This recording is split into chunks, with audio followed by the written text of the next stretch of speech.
आज की ये सच्ची कहानी है पार्थ के चाचा की, जो कि अपना खुद का एक बिजनेस करते थे। लेकिन अचानक से उनके ऊपर एक आत्मा का साया पड़ गया, जिसके बाद से वो पूरी तरीके से बदल गए। क्या हुआ था उनके साथ बताते हैं आपको। सुबह का समय था।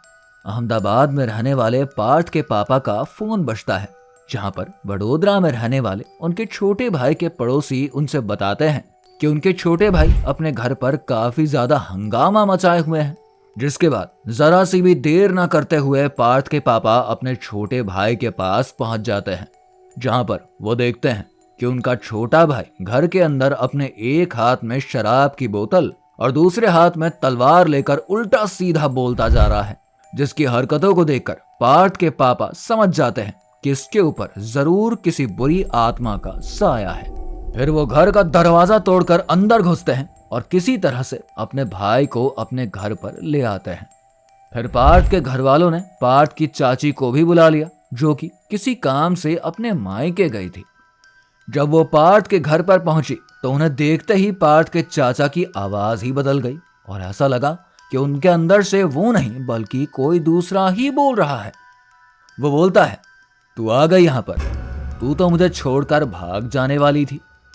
इसके बाद पार्थ के घर वालों को लगता है कि चाचा की तबीयत सही ही नहीं है, इसीलिए वो उन्हें डॉक्टर के पास लेकर जाते हैं।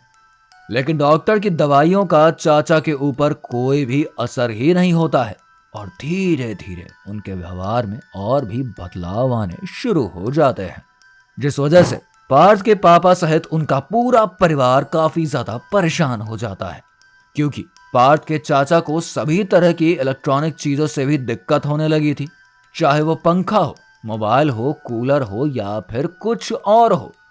इसके अलावा वो रह रहकर चिल्लाने लगते और कहते कि वो मुझे मारने आ रहा है, मुझे किसी भी तरह से बचा लो। इसके बाद पार्थ के पापा को किसी ने सलाह दी कि इन्हें किसी सिद्ध तांत्रिक के पास ले जाना चाहिए।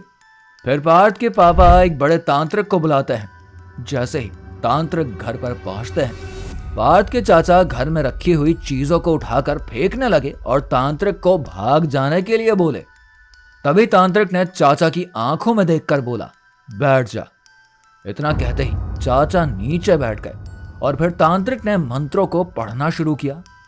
इसके बाद चाचा के अंदर घुसी हुई बुरी आत्मा धीरे धीरे अपने असल रूप में आने लगी, जहां पर चाचा कभी हंसते तो कभी रोने लगते। तांत्रिक के पूछने पर उस आत्मा ने बताया कि उसे उसकी पत्नी ने अपने प्रेमी के साथ मिलकर मार दिया था।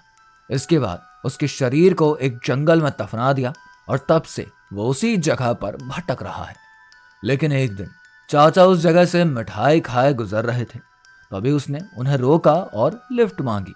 लेकिन जब उन्होंने बोला कि वो दूसरी तरफ जा रहे हैं तो वो उनके पीछे ही बैठ गया और जैसे ही चाचा ने पीछे मुड़कर देखा, उसने उन्हें अपने वश में कर लिया।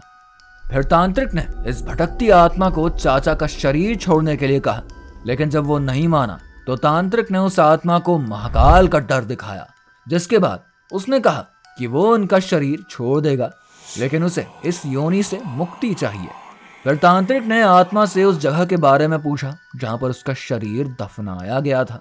फिर पार्थ के पापा और तांत्रिक उस जगह पर गए जहां पर उसका शरीर दफनाया गया था। फिर उन लोगों ने उसका अंतिम संस्कार किया। इसके बाद चाचा तुरंत से ही बेहोश हो गए और उनके शरीर से वो आत्मा निकलकर तेजी से आसमान की तरफ चली गई। इसके बाद तांत्रिक ने पार्थ के पापा से कहा कि अब आपके भाई पूरी तरीके से ठीक हो चुके हैं। इसके बाद से पार्थ के चाचा दोबारा से अपने सभी कामों को करने लगे और आज वो पूरी तरीके से ठीक है। पर आज उनके साथ घटी इन घटनाओं की यादें उन्हें डरा देती हैं।